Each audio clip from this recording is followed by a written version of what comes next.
Endurance Sweat here with my comprehensive guide to completing Zwift badge routes. Recently, one of my Endurance Sweat channel subscribers wrote that he thought he had completed a badge route but failed to get the badge, and he was wondering why.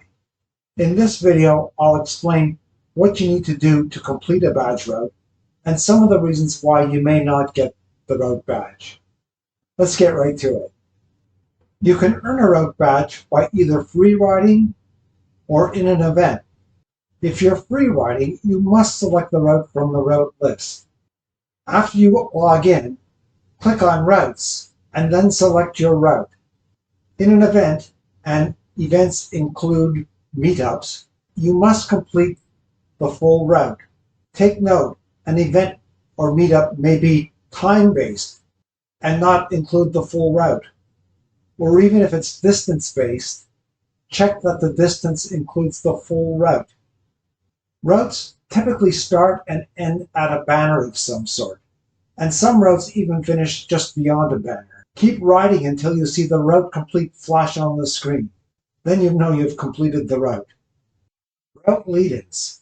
A lead-in is a distance you must ride before the official route begins. All routes except two have a lead-in. The route distances on the Zwift route selection page do not include the lead-in. See the route distances plus the lead-ins at zwifthub.com. Note the full distance of the route that you have to ride. Here are some of the longest route lead-ins. Lusher in Innsbruck has a lead-in of 10.9 kilometers for a route of 13.7 kilometers for a total distance of 24.8. The High Line in New York has a lead-in of 10.0 kilometers, and the route distance is 10.5 kilometers for a total of 20.5. So the lead-in for this route is almost as long as the route itself. The Greatest London Flat has a lead-in of 7.5 kilometers. Serpentine 8, London Classic, and the Jungle Circuits each have a lead-in of 5.7 kilometers. And Muir and the Mountain has a lead-in of 5.2 kilometers. The lead-ins for Lusher and Lusher Counterclockwise in Innsbruck are especially cruel. The Lusher lead-in is 10.9 kilometers, including a climb of 5.8 kilometers at 8%, while the lead-in for Lusher Counterclockwise is 8.9 kilometers and includes a climb of 7.4 kilometers at 6%. But there's a hack that you can use for those route badges. You can bypass the lead-in by doing the routes on a meetup. The routes will start just before the King of the Mountain start banner, so you avoid the long lead-in climbs.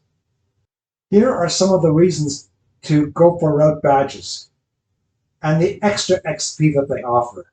Going for route badges is a good goal, a nice challenge, and motivating.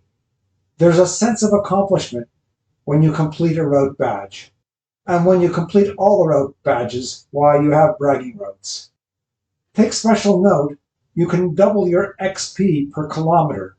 You get approximately 20 XP kilometer extra, which doubles the amount of XP for a route, since you normally get 20 XP per kilometer while doing any ride. So you'll level up faster. What are some of the reasons you did not get the route badge when you think you should have? First, you may not have completed the full route, including the lead-in. I know when I rode Serpentine 8 to get that badge, I had looked and seen that the route is 19.8 kilometers. And when I reached that distance, I expected to get the route badge. But it did not come up, so I kept riding. And finally, after almost 27 kilometers, finally I got the route badge. Afterwards, I went to check on zwifthub.com and saw that the route included a lead-in of 7.9 kilometers. Also note that sometimes the distances in Zwift can be slightly off. So you may think that you've completed the full distance, but you just have to go a little bit further. So ride the full distance plus before you abandon. As I mentioned earlier, if you're riding an event, it may not include the full route. The event may be time-based, so it doesn't include the full distance, or it includes a distance which is not the full distance. So check the event listing carefully before you count on it to get your route badge. During a badge hunting ride, you have to follow the route as prescribed. Do not make any manual or U-turns. Though I do note that on one ride I made a short U-turn and caught myself before I had gone too far, doubled back, and I still got the badge. And another reason is you may get a Wi-Fi dropout during the ride, so you miss the total distance on the route. And that could be another reason.